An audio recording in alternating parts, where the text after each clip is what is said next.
पाकिस्तान ने इंडिया पर जिन मिज़ाइलों से हमला किया पूरी कौम जानती है कि उसका नाम अल-फतह मिज़ाइल है।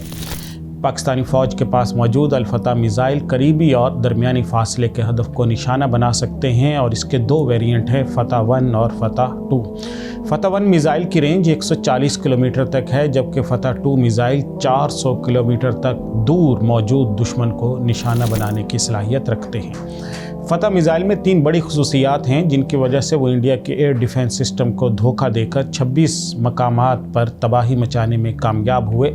सबसे पहली खसूसियत ये है कि ये अपने हदफ के करीब पहुंचकर आखिरी चंद सेकंड में खुद ब खुद अपना रास्ता बदल कर ऐन हदफ के ऊपर जाके लगते हैं। इससे एयर डिफेंस सिस्टम को धोखा होता है।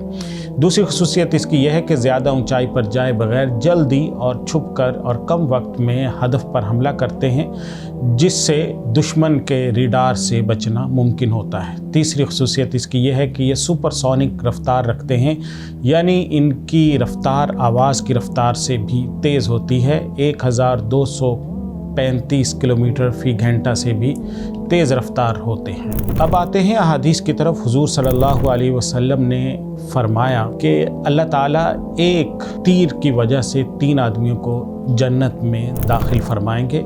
सबसे पहले वो शख्स जिसने तीर बनाया और तीर बनाते हुए उसकी नीयत अच्छी हो, दूसरे नंबर पर तीर पकड़ाने वाला और तीसरे नंबर पर तीर चलाने वाला। रसूलुल्लाह सल्लल्लाहु अलैहि वसल्लम के दौर में तीर हुआ करते थे, आज उनकी जगह मिज़ाइल ले चुके हैं। इस्लामी जमहूरिया पाकिस्तान के मिज़ाइल बनाने वाले इंजीनियर्स, उनको चलाने वाले अफ़वाज पाकिस्तान के सपूत और मिज़ाइल ले जाने वाले ड्राइवर तक इंशाअल्लाह जन्नत के मुस्तहिक बनेंगे, क्योंकि उन्होंने पाकिस्तान के इस दिफा को नाकाबिल तस्खीर और मजबूत बनाने में कंट्रीब्यूशन की है।